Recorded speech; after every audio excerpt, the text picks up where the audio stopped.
Fala galera, bom, o vídeo de hoje vai ser sobre antipsicóticos, mas aplicado para a clínica dos antipsicóticos. Eles também podem ser chamados de tranquilizantes maiores ou de neurolépticos. Eles são usados para tratar principalmente esquizofrenia, mas tem outras doenças, por exemplo, síndrome de Tourette, autismo. É importante falar que os antipsicóticos eles não vão curar a pessoa, mas eles vão fazer com que a pessoa tenha melhor qualidade de vida. Então, na esquizofrenia, o paciente ele tem ilusões, tem alucinações, geralmente na forma de vozes, ele tem transtornos da fala e do pensamento.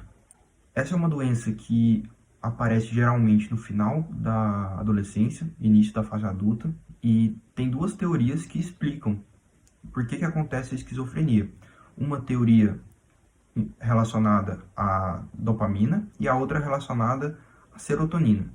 Bom, antes da gente entrar na teoria dopaminérgica e na serotoninérgica, é bom a gente saber quais são os sintomas ditos positivos e os negativos da esquizofrenia. Os sintomas positivos são aqueles que são relacionados à agitação, à insônia, ao delírio, alucinações. Alucinações podem ser visuais, olfativas e auditivas. Além disso, o paciente pode ter desorganização da fala e do comportamento. Já os sintomas negativos da esquizofrenia, o paciente apresenta um embotamento emocional, que são três coisas: apatia, emoção reduzida e redução da mímica facial. O paciente também apresenta um afastamento do contato social e pobreza de linguagem. Bom, sobre a teoria dopaminérgica, tem 4 locais que a gente espera encontrar dopamina. São 4 vias fisiológicas da dopamina. Mas a gente tem que destacar 2 aqui. A via mesolímbica, na esquizofrenia, acontece um aumento de dopamina nessa região. Então, se a gente bloqueia a dopamina, o paciente vai ter uma redução dos sintomas positivos da esquizofrenia. Essa via mesolímbica, ela tem 3 receptores principais, D2, D3 e D4. Esses receptores são inibitórios. Na via mesocortical, tem uma diminuição de dopamina nos pacientes esquizofrênicos. Então, quando a gente bloqueia a dopamina, ocorre um aumento dos sintomas negativos da esquizofrenia. E nessa via fisiológica tem 2 receptores, o D1 e o D5. Eles são receptores excitatórios. Tem outras 2 vias que não têm grandes alterações. A primeira é a túbero-infundibular. Geralmente, nessa via, a presença da dopamina inibe a prolactina. Então, se vai ter um bloqueio, então se a gente vai lá e bloqueia a dopamina, vai ter muita prolactina. O paciente pode apresentar galactorreia. Por fim, a última via é a via nigrostriatal. Nessa via, a dopamina, ela estimula a acetilcolina. Então, se a gente bloqueia a dopamina, vai acontecer um bloqueio da acetilcolina. E aí pode causar síndrome extrapiramidal, como, por exemplo, Parkinson. É importante falar que se eu bloqueio a dopamina através de um antipsicótico, todas essas regiões vão ser afetadas, mas principalmente a mesolímbica e a mesocortical. E aí vai acontecer aquelas alterações que a gente falou.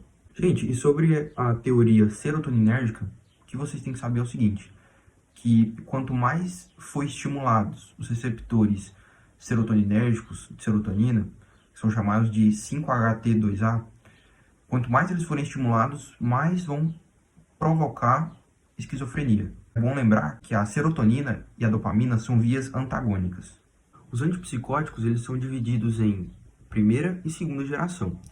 Os antipsicóticos de primeira geração, eles também são chamados de antipsicóticos típicos, tradicionais ou convencionais. Os 2 principais exemplos de fármacos de primeira geração, de antipsicóticos de primeira geração, são a clorpromazina e o haloperidol. E quando você vai utilizar um antipsicótico de primeira geração? Bom, para aquele paciente que chega no pronto-socorro muito inquieto, pode ser uma boa opção, ou para aqueles pacientes que não respondem ao antipsicótico de segunda geração.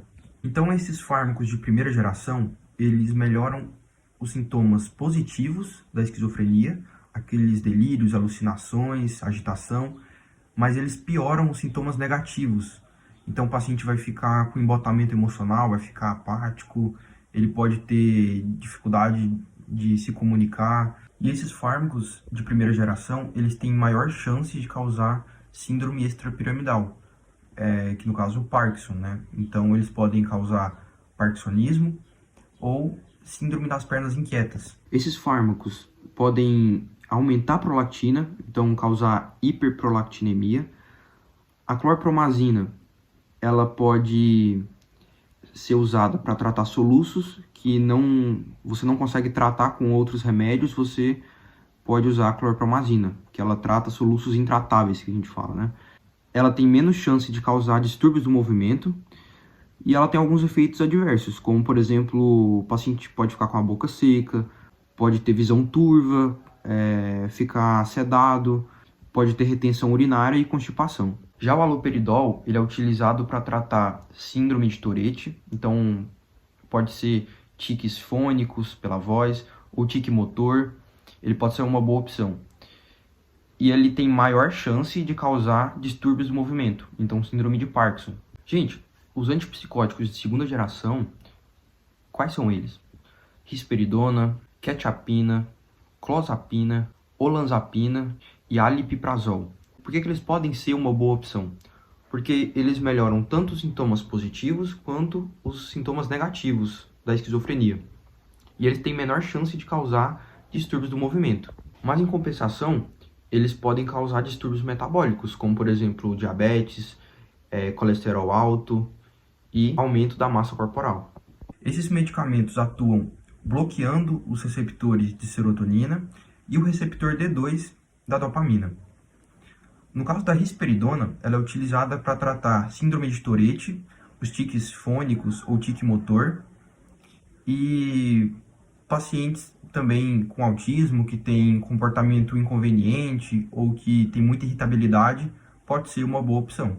A quetiapina, ela pode ser utilizada como tratamento no caso de depressão bipolar, ou ela pode ser associada a um antidepressivo para tratar depressão refratária. Bom, falando sobre alguns efeitos adversos, né? A olanzapina, ela causa um aumento de peso excessivo. Ela pode causar sedação, visão turva, boca seca, retenção urinária e também constipação. No caso da clozapina, ela pode causar agranulocitose, que são baixos níveis de leucócitos no sangue.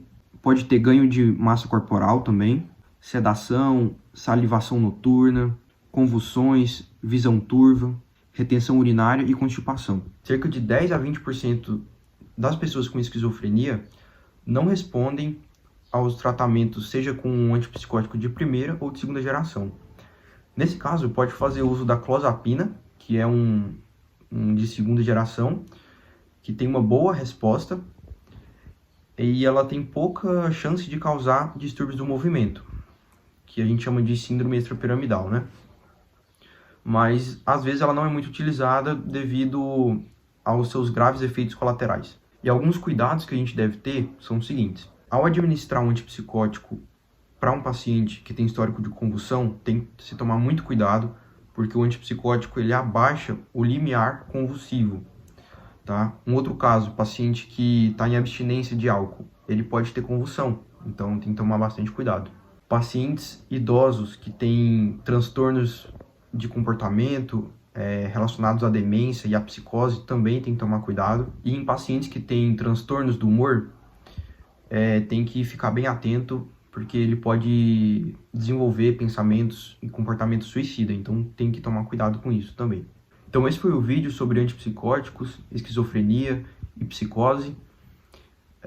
Espero que vocês tenham gostado. Um vídeo mais voltado para a clínica, para a parte prática. E é isso. Nos vemos no próximo vídeo.